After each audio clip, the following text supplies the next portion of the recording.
So in this video we're going to look at the topic of simplifying expressions, and we're going to start off jumping straight away with a question. Here it is: simplify the expression 6x plus 2x. Now before we worry about the answer, let's just think what that question is asking us. First of all, let's look at this word here, expression. Put simply, an expression is an algebra thing without an equal sign in it. If it's got an equal sign, that's an equation. If it doesn't have an equal sign, that's an expression. That's a slight oversimplification, but it's a good working definition. So an algebra thing with no equal sign. Simplify. If you see the word simplify, it literally just means make simpler. Find an easier, quicker way of writing something, in this case, writing an expression. So here we've got the expression 6x plus 2x. And we're looking for a simpler way of writing that. Now what would that be? Well, let's think what we've got. If you've got 6 of something and you add 2 of something, what have you got? Well, if you've got 6 of something and you add 2 of something, then you've got 8 of something. 6x plus 2x is 8x. Let's try another one. I've got 5y plus 7y. Okay, if I've got 5 of something and I add 7 of something, I've got 12 of that thing. So 5y plus 7y would be 12y. If I've got, let's say, 8p and I subtract 3p, well, we're taking, but that's the same principle. I've got 8p, I'm taking 3p, 8 take 3 is 5. So I've got 5p. So in each case there, we've simplified an expression by just doing a little sum, either adding or taking away. Now let's try this one. Supposing I've got 6x and I take away 5x. What have I got there? Well, 6 take 5 is 1, so I guess you could write 1x. In an exam, particularly in a GCSE exam, examiners don't like that. It's not quite the way it's written, and I want to think about why that is. So to explain that, I'm going to ask you a question. What is that? And you're quite right, that is a pen. Now let's try this. What have I got here? I have got 5 pens. Take one away, I've got 4 pens. 3 pens, 2 pens, 1 pen. But that's probably not what you said to begin with. You probably didn't say 1 pen, you probably said a pen. And that's interesting. Why do we do that? In English, we often don't say the number 1. If you were asking about my family, I would say I have got a sister. Not one sister, but a sister. If you asked how many sisters do you have, I would say 1. But if you just asked me to describe my family, I'd say I've got a sister, a sister. So 1 is what is sometimes referred to in maths as the invisible number. We don't write it, even though it's really there. And again, that's not some rule that some evil maths teacher invented one day. That's just the way that the English language works. We frequently don't say the number 1. So 6x take 5x is just x. Okay, let's try another one. What about, let's go for 7z plus z. Now again, it's easy to get confused here, it's easy to have problems, but I want you to remember there is an invisible 1 in front of that number there. If you wanted to, in an exam, you could actually put that 1 in like that. The examiner won't care. By the time they mark your paper, they've seen dozens, hundreds of these already. They know what the answer is. They've got a marking grid. They just look at the answer there. So by all means include it there. I'm not going to. I think it's a good habit to try. It's a bad habit, I think, but if it gets you the marks, so be it. But generally, it's a good idea to be able to see there's an invisible 1 in front of there. So 7z plus z is 7z plus 1z is 8z. Now let me stress, in all these cases, we don't know what x or y or z or p are. That's not what we're trying to do. These aren't equations that we're trying to solve. We're not trying to find the answer, we're trying to find a simpler way of writing each of these things down here.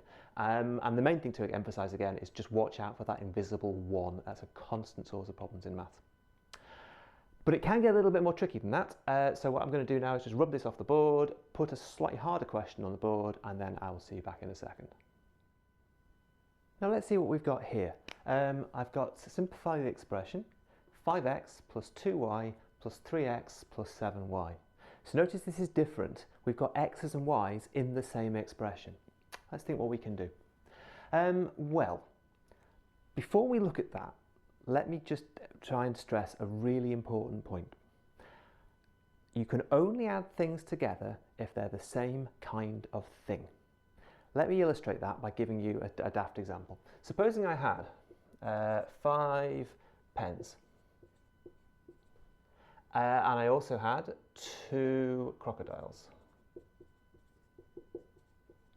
And I had 3 more pens. And I had 7 crocodiles. Well, first of all, I couldn't add 5 pens and 2 crocodiles. 5 plus 2 is 7, but we can't add these two together. Why not?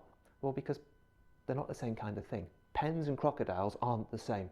By the way, I used to say apples and bananas here, and somebody would always in my class shout out pieces of fruit. So instead what I tend to do is just use two things that are totally, completely different. Hence pens and crocodiles. This works for almost anything. Okay, so I can't add the pens and the crocodiles. What could I add together there? Well, I've got 5 pens and I've got 3 pens. I could add those two together. That would make 8 pens. And if I had such a thing, I could say, well, I've got 2 crocodiles and I've got 7 crocodiles. I could certainly add those together. They're the same kind of thing. That makes 9 crocodiles.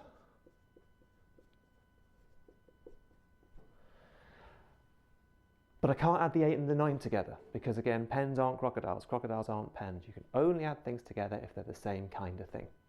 Now, that's maybe a little bit of a daft example, but hopefully it illustrates an important point. What you're doing here is no different to this kind of thing here. We are just applying rules in algebra that we apply in everyday life. Right, okay, so let's look what we've got here. 5x plus 2y plus 3x plus 7y. Well, what have I got? I've got 5x, and I've got 3 more x's here. We can add those together, that's 8x.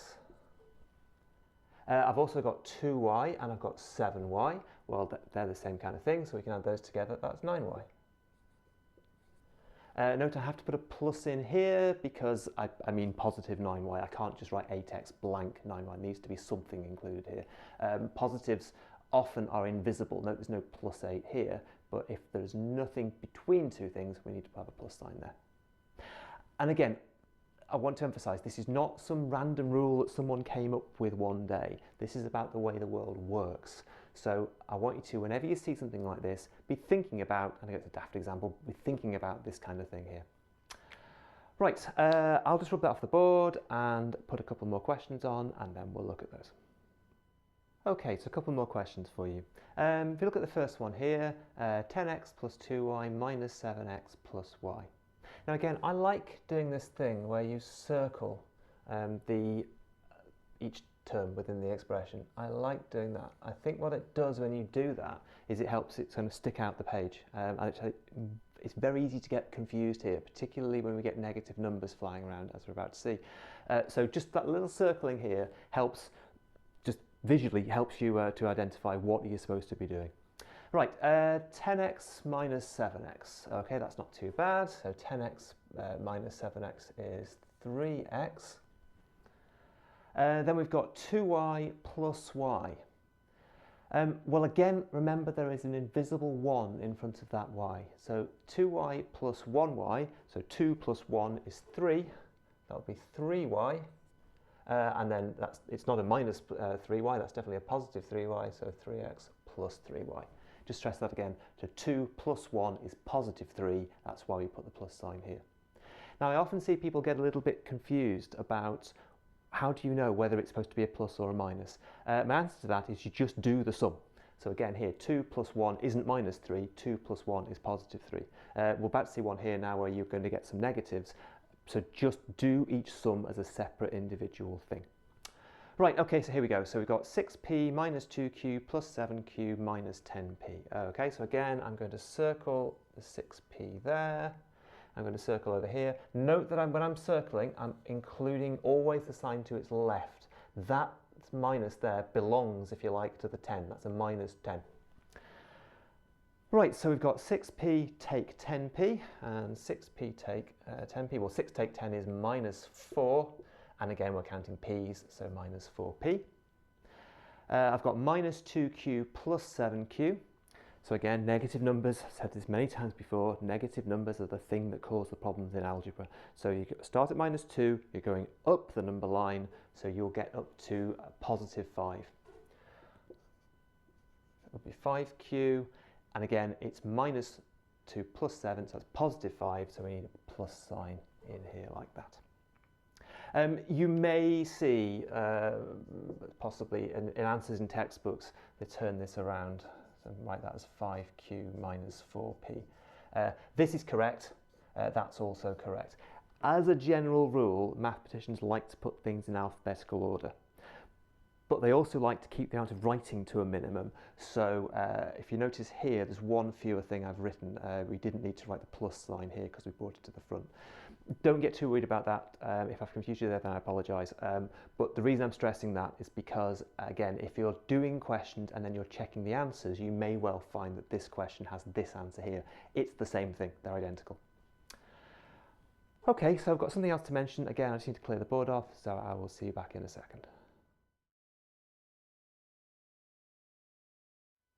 So I'd finished the video, I'd edited it, I'd rendered it, I'd uploaded it to YouTube, and then I suddenly realised that I'd missed a really important thing I wanted to say. So I could have just tried to edit it, but my grey jumper's in the wash, so I thought, well, I'll just make a virtue out of a vice, and I'll just sort of slice this extra section in.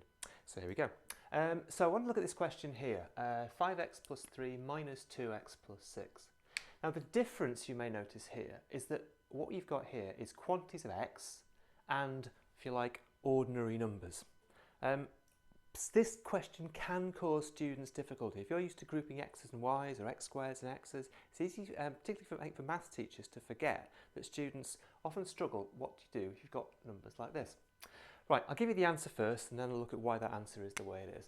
So what can we do here? Well, we can group the 5x and the minus 2x, and that makes 3x. And we can group the 3 and the 6, and that makes 9. And that's the right answer, that's it. What a lot of people then do is they go on to say, that's 12x. Again, let me stress, that's definitely wrong. That's right, we stop there, we can't continue. Let's just think about why we can't do that. If this is true, if we're saying that 3x plus 9 is equal to 12x, then what we're saying is that if you take a number and you multiply it by 3 and you add 9, that's just the same as if you take that number and multiply it by 12. Let me give you an example to show you that that's not true. If I were to say that x was 10, then we'd be saying here that 3 times 10 plus 9 is just the same as 12 times 10.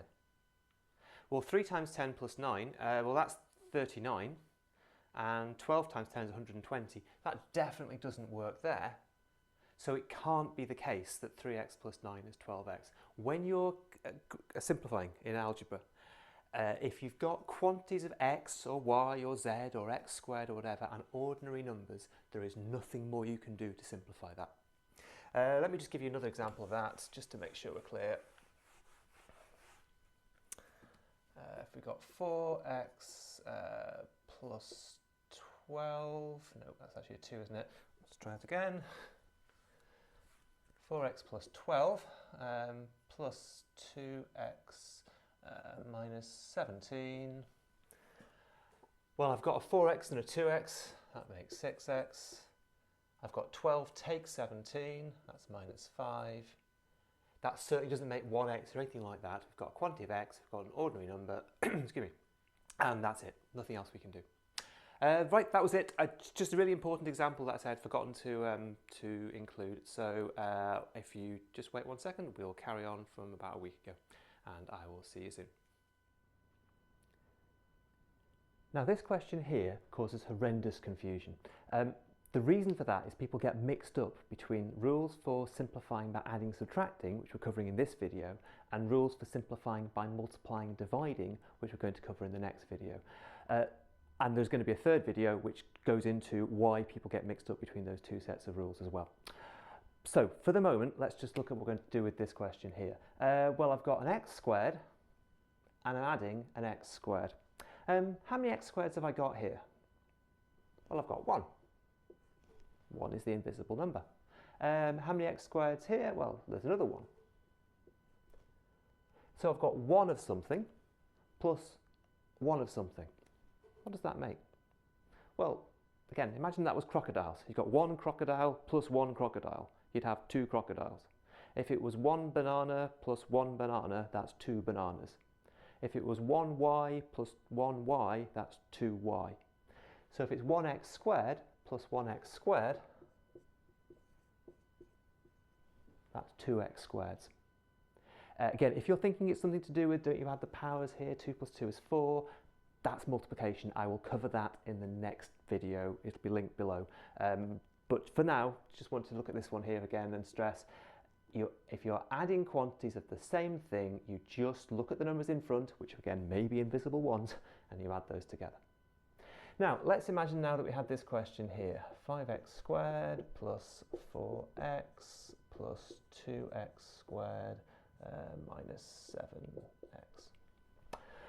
Okay, let's do the same thing. So we're going to add things together that are the same. So what here is the same? What have we got? Well, we've got a 5x squared and we've got a 2x squared. And if we add the 5x squared and the 2x squared, we've got 5 of something plus 2 of something. Well, that makes 7 of that thing. So 5x squared plus 2x squared is 7x squared. I've also got a 4x and I'm taking a 7x. So 4x takes 7x as well. 4 takes 7 is minus 3. And again, we're counting x's. Can you add the x squareds and the x's? Well, are x squareds the same as x's? No, they're not.